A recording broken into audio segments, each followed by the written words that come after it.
I used to work as a funeral director for 40 years before I retired. I was basically living in a funeral home.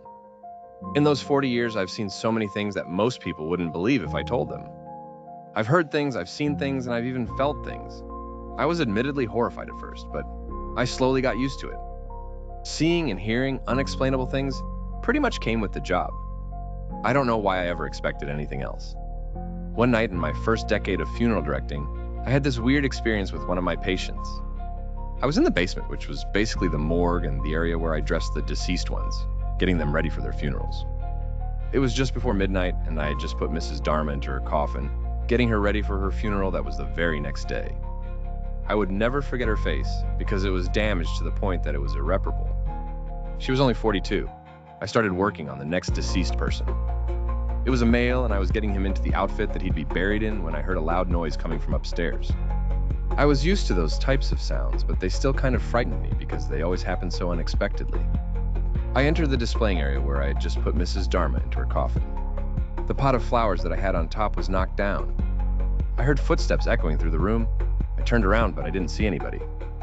It was cold, though. I knew that somebody was there with me. I swept up the dirt from the floor and replaced the pot of flowers. I don't know what it was, but something made me open the coffin just to make sure that Mrs. Dharma was still in there, sleeping peacefully. I was horrified to see that she was not. She was wandering the house, and I had to find her. It was my job. I didn't know what else to do. I heard her. She was down in the basement, yelling for someone who I assumed was her husband. "George!" she yelled, her voice echoing from the basement. "What's going on, George?" I quickly ran down there. I could hear her as she was sobbing. Well, trying to, actually. She was standing at the side of the man I was just working on. My heart was knocking on my chest as I got closer. "He's dead," she said, looking at me. "George is dead." I took a deep breath. No matter how many times these things happened, I always felt very uneasy.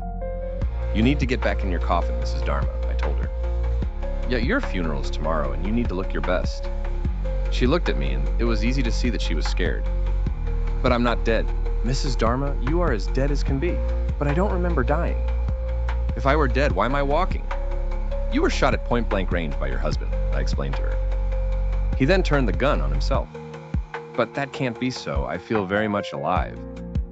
I got closer to her, and I put my hand on her shoulder. "Mrs. Dharma, I can see right through your left eye," I said. "Now, do you really feel alive?" She placed her hand on her left eye, feeling the emptiness. I guess you're right." I stretched my hand out to her. "Now, come along. You've got a big day ahead of you." She took my hand, and I guided her back upstairs to her coffin. I helped her inside, said goodnight, and then closed